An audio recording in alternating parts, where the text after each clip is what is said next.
Los últimos discursos del poder en Cuba parecen indicar que hay mucha preocupación en la cúpula gobernante. El 1 de enero de 2024, Díaz-Canel salió a enumerar los logros de la revolución cubana, Raúl Castro a ratificar que apoyan la gestión del designado y ambos a reafirmar que el alma de la revolución no son el pueblo cubano o los ideales de libertad, sino las Fuerzas Armadas, el Ministerio del Interior y el Partido Comunista. Para que a nadie se le olvide que ellos están dispuestos a reprimir con todo si alguien los desafía. Las Fuerzas Armadas Revolucionarias y el Ministerio del Interior, fieles y seguros guardianes de la revolución, hoy puedo afirmar que ante cualquier amenaza o debilidad, sus combatientes no renunciarán a continuar siendo, junto al partido, el alma de la revolución. Hacer esto luego de las pésimas noticias y reconocimientos de errores, no todos los errores y mucho menos reconociéndolos directamente en la Asamblea de diciembre, apunta a que, al menos analizando el discurso de ambos dirigentes, designador y designado, la cúpula cubana necesita apuntalar, diciéndolo muchas veces, las ideas de que siguen fuertes, que la revolución y el socialismo son irreversibles, que el pueblo los apoya y que, por si acaso algo de esto o todo fallara, como parece decir Raúl cuando dice eso de ante cualquier amenaza o debilidad, ahí están el Minin y los militares para limpiar el piso de la disidencia y sostener en el poder a cualquiera que ellos designen. La amenaza es explícita. 3 años de protestas frecuentes, como nunca antes en 65 años, 3 años de pésimos resultados económicos, acompañados de pésimas medidas, y 3 años de una emigración desbordada, incluyendo miles de médicos, no son buenos indicadores para el segundo mandato y presuntamente el último del continuista Díaz-Canel. ¿Qué dijeron Raúl Castro y Díaz-Canel? ¿Qué bravuconearon y qué significan sus discursos en el actual contexto nacional? Mira hasta el final este video que te lo reseñamos y analizamos. Esto es Desmonte, un programa del Toque para desmontar la realidad cubana.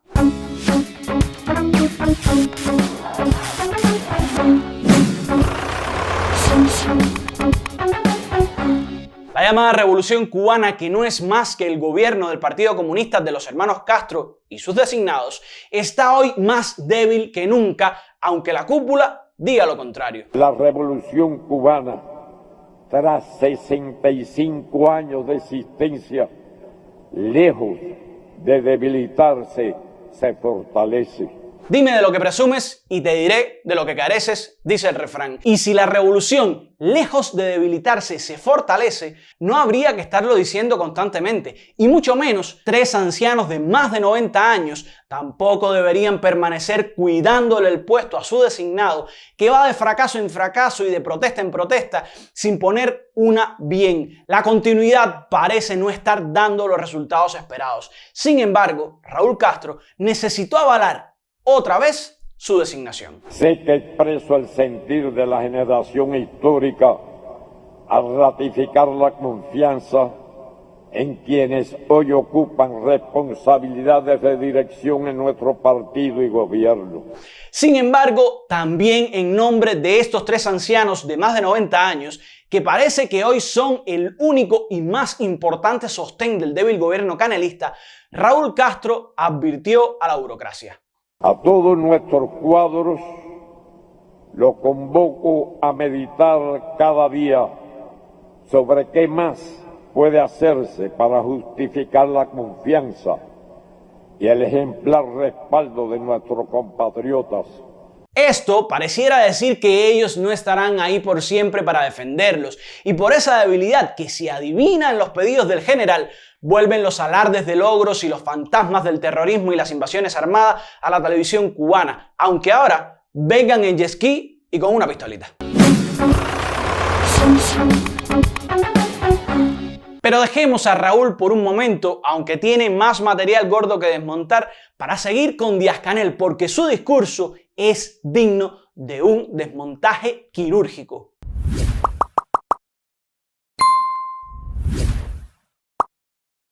Díaz-Canel comenzó su discurso con referencias históricas para seguir la deriva oficial que habla de una sola revolución comenzada en 1868. Esto ha servido de legitimación discursiva al régimen cubano para equiparar independencia con fidelismo, socialismo, Partido Comunista y la misma casta burocrática en el poder. Lo que siguió fue la socorrida frase fidelista de que todo sería más difícil, que Raúl Castro también citó. La revolución no será una tarea fácil.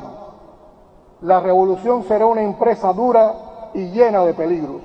No nos engañamos creyendo que en lo adelante todo será fácil. Quizás en lo adelante todo sea más difícil, afirmó. Esta frase de Fidel Castro ha servido para que el poder se justifique constantemente ante sus continuos fracasos en esa eterna construcción del socialismo y de la revolución que ya va dejando en el camino a varias generaciones sin disfrutar del paraíso prometido. Es la zanahoria atada al cordel para que el caballo corra eternamente, para que la gente aguante. La excusa de todo más difícil sirve también al poder como respaldo legitimador de que ellos lo hacen bien, pero que los malos, las circunstancias internacionales y hasta los chícharos que se congelan no los dejan avanzar. La política de hostilidad permanente y de bloqueo del gobierno de los Estados Unidos es la principal causa de las dificultades de nuestra economía. No tengan dudas de esta realidad. La secundan algunos que actúan contra su propia patria, ya sea por afán de lucro o simplemente por espíritu de siervos. Otros dejan confundir por sus mentiras y en cierta forma le hacen el juego inconscientemente agobiados por las dificultades cotidianas. El que no sabe bailar le echa la culpa al piso. Lo siguiente en el discurso de Díaz-Canel fue otra vez calificar de odio a todo lo que adverse o se enfrente directamente al gobierno comunista llamado revolución. Nada ha sido fácil para Cuba. Tampoco lo ha sido para los enemigos de la revolución, que lo han intentado todo y en todo han fracasado, porque el odio se desintegra frente a la resistencia de un pueblo heroico y creativo que eligió el amor y la dignidad como fórmula. Tremendo amor que dan los policías en Cuba a cualquiera que se atreva a protestar. Tienen tonfas muy cariñosas y cárceles llenas de presos, supuestamente para darle amor. En fin, sigamos. Esta es la revolución genuina y profunda de la reforma agraria y de la reforma urbana, que empoderó al pueblo al nacionalizar y poner al servicio de los intereses populares la tierra, las industrias, los bancos, las comunicaciones, las grandes construcciones e inversiones, el transporte, el comercio exterior e interior. Y es la que levantó cientos de miles de apartamentos para trabajadores y campesinos hasta en las más apartadas zonas del país. Canel habló de reforma urbana y de apartamentos construidos para obreros, pero no dijo que el 36% de todo el fondo habitacional del país está en regular o mal estado, según datos del Ministerio de la Construcción. Habló de la reforma agraria, pero no dijo que toda esa tierra expropiada no sirvió de mucho porque el 56% de la tierra cultivable cubana está sin cultivar. Porque si del total de la tierra en manos no estatales se cultiva el 52%, de la que está en manos estatales solo se cultiva el 27%. Habló de industria y la industria cubana, incluyendo la azucarera, es un derroche de obsolescencia y paralización, por lo que las importaciones de bienes finales, incluyendo azúcar, no paran de crecer en el país. Habló de nacionalización de inversiones y su gobierno ha utilizado en los últimos 9 años entre el 21% y casi el 46% de los fondos de inversión del país en hoteles de militares que ni se llenan ni son rentables, pero sigue aquel plan de la mafia de Meyer Lansky en alianza con Batista de convertir a Cuba en un paraíso turístico. Habló de transporte y el país se sume constantemente en la falta de autobuses, trenes y hasta de ambulancias. Todo menos carros de policía. La que eliminó el desempleo, garantizando a mujeres y hombres el humano derecho al trabajo. Díaz-Canel habló de derecho al trabajo, pero no dijo que se ha discriminado extensamente a quienes no comparten filiación ideológica con los supuestos garantes de tal derecho. No dijo que tampoco existe el derecho a huelga y mucho menos que hoy los salarios del trabajo no le garantizan ni la comida a millones de trabajadores. Los salarios no satisfacen las necesidades de la familia, del trabajador. ¿De qué serviría derecho al trabajo sin un salario digno? Esta es la revolución que, después de haber perdido 3.000 médicos por un éxodo políticamente inducido en la década del 60 del pasado siglo, construyó uno de los más formidables y prestigiosos sistemas de salud de nuestra época y hoy cuenta con 500.000 de trabajadores en todos sus niveles, quienes garantizan cobertura universal y asistencia gratuita para todas las cubanas y los cubanos. Díaz-Canel habló de médicos, de medicina gratuita y cobertura universal, pero no dijo que en 2022 Cuba reportó oficialmente 46.663 trabajadores de la salud menos que en 2021. No dijo que a pesar del 26% del presupuesto del Estado que se dedica a salud, el dinero es más que insuficiente y los hospitales están en pésimas condiciones, no hay medicamentos y encima la inversión que se dedicó a salud entre enero y septiembre de 2023 fue de un 1.8% del total, 15 veces menos que lo que se invirtió en hoteles. Durante estas 6 décadas, 600.000 profesionales de la salud cubanos han prestado colaboración en 165 países y más recientemente, en el periodo pandémico de COVID-19, unos 3.000 integrantes del continente Henry Reef brindaron servicios en 40 de ellos. Díaz-Canel habló de médicos solidarios, pero no dijo que el trabajo de los médicos cubanos en el exterior, maltratados y explotados, representa en torno al 50%, la mitad de todos los ingresos por exportaciones del país. Habló de solidaridad, pero es un negocio vil. Todo ello ha sido posible gracias a que primero se nacionalizó la enseñanza, se liquidó el analfabetismo y se ha desarrollado una profunda revolución en la educación que garantice el acceso universal y gratuito a todos los ciudadanos. Díaz-Canel habló de enseñanza gratuita, pero no dijo que en las escuelas discriminan por cuestiones políticas y se expulsan estudiantes por pensar y hablar diferente o contrario del gobierno. Tampoco dijo que a inicios de septiembre faltaban 17.000 maestros en las aulas porque han emigrado o cambiado de trabajo debido a que los salarios son miserables en el sector, mientras policías con 9º grado cobran el doble o el triple que los maestros. Por supuesto que esta es también la revolución que ha garantizado el derecho de todo el pueblo al deporte. Díaz-Canel habló de derecho al deporte y de cómo los cubanos han ganado prestigio como atletas en todo el mundo, pero no dijo que durante 65 años se ha llamado traidores a los que han decidido emigrar, que se les castiga sin ley con 8 años sin poder regresar a Cuba a los que decidan escapar de las delegaciones vigiladas por agentes de la seguridad del Estado, o que la ideología y dedicarle el triunfo a Fidel han sido parámetros importantes para que un deportista jugara o no jugara, tanto en el país como en el mundo. Nuestra cultura, reconocida internacionalmente en sus diversas manifestaciones, está al servicio del pueblo. Díaz-Canel habló de cultura al servicio del pueblo, cuando debió decir cultura al servicio del gobierno, que ha reprimido a artistas antes y ahora por sus ideologías, por su arte y por sus acciones políticas, porque como dijo Fidel Castro a los intelectuales en 1961, nada, y mucho menos la cultura, podía hacerse fuera de lo que él dijera que era la revolución. Se han construido más carreteras y caminos que en toda la historia anterior del país.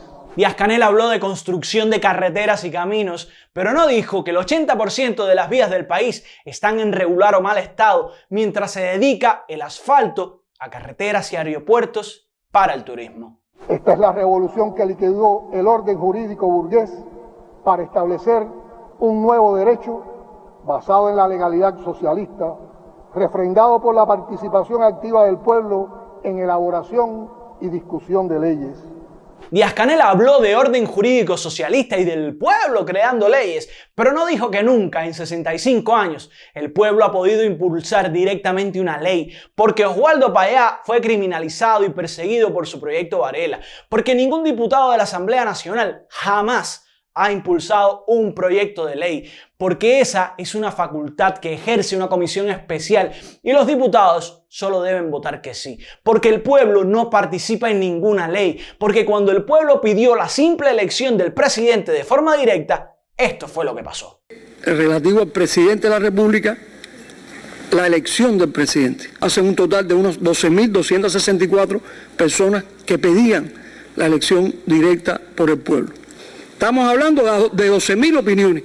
Tampoco es que la mayoría de la población esté pidiendo hoy el voto directo popular. Y esa es la respuesta que nosotros podemos hacer desde la comisión, y por eso es que hemos mantenido el concepto de la elección de la manera en que estamos haciendo. Desde la Asamblea incorporamos aquí el comunismo, que solo en el socialismo y en el comunismo el ser humano alcanza su dignidad plena. Bueno, ¿cuántos plantearon eso? 575 propuestas. Y todos esos logros que dijo Díaz-Canel han sido posibles por lo siguiente. Porque ha desarrollado, sin descuidarla jamás, la capacidad defensiva de sus gloriosas Fuerzas Armadas Revolucionarias y mantiene alertas sus órganos de seguridad del Estado y orden interior para aplastar todo asomo de agresión imperialista. Si la contrarrevolución de origen cubano, financiada, armada y entrenada por la CIA, no ha podido vencer a Cuba en ningún terreno a lo largo de estos años, esa es la obra de la revolución en sus organismos y órganos de inteligencia y defensa de la seguridad del Estado.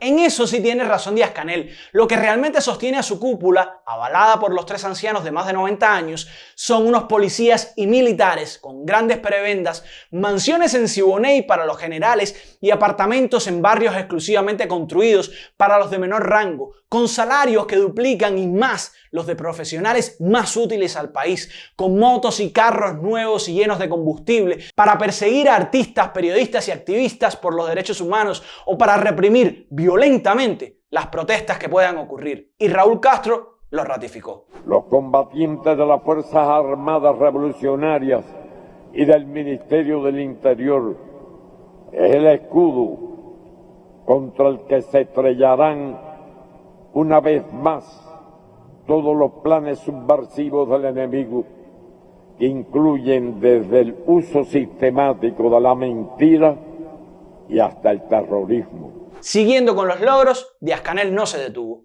Velando siempre porque desaparezcan definitivamente todas las expresiones prácticas o solapadas de discriminación o exclusión por el color de la piel, orientación sexual o prejuicios incompatibles con la condición humana.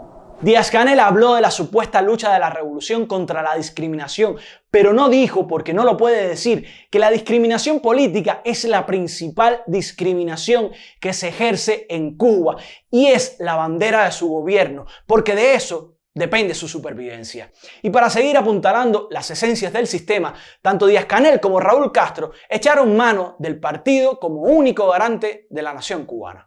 La mayoría del pueblo cubano sabe que solo la unidad en torno al partido y la revolución permitirá preservar la nación cubana y las conquistas económicos sociales. Y Raúl Castro fue más allá y para felicitarse por sostenerse 65 años mandando, dijo esto. Aquí estamos y aquí estaremos. Ello ha sido posible en primer lugar por la demostrada resistencia y seguridad en sí mismo de nuestro heroico pueblo, por la sabia conducción del comandante en jefe de la Revolución Cubana, Fidel Castro Ruz, por la existencia de un partido devenido en digno heredero de la confianza depositada por el pueblo en su líder y por la unidad de la nación.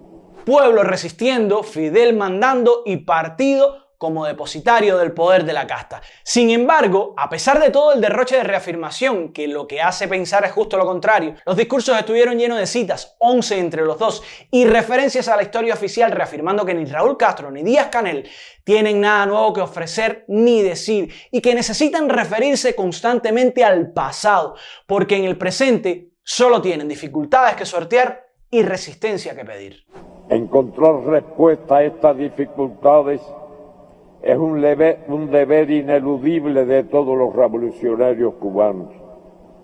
En fecha tan significativa, solicito a nuestro pueblo sumarse de forma consciente y responsable, como nos tiene acostumbrado, a este empeño que hoy exige la patria.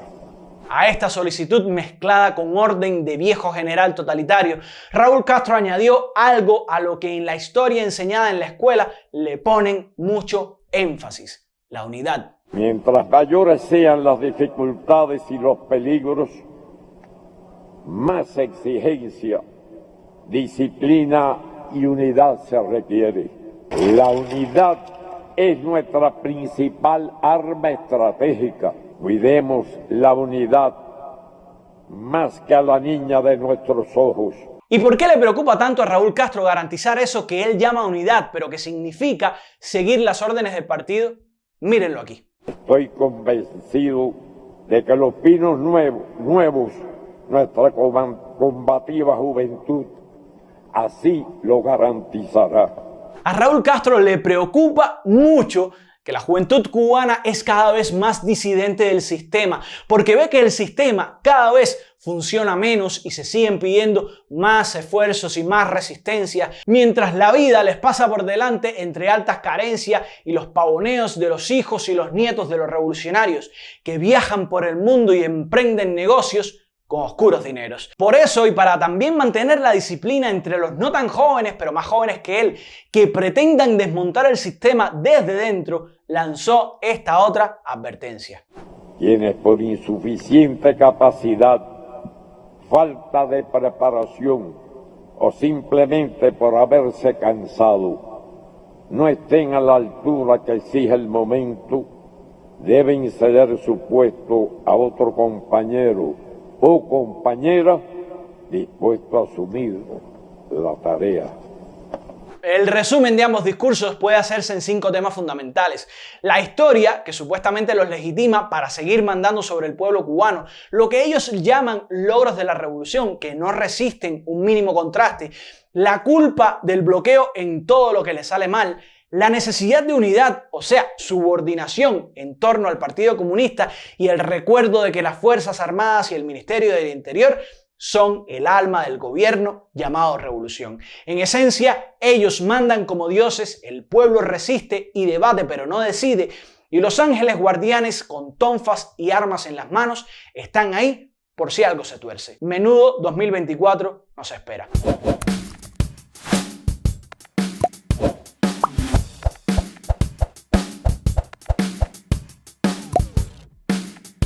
Gracias por tu atención. Recuerda suscribirte al canal, considera hacerte miembro de pago para apoyarnos mensualmente. Déjanos un gracias monetizado en YouTube, unas estrellas en Facebook o una donación en nuestra cuenta de PayPal. Pero sobre todo, coméntanos y comparte este y otros videos con tus familiares y amigos. El desmonte del discurso gubernamental necesita llegar a más personas para que juntos decidamos mejor y más informados.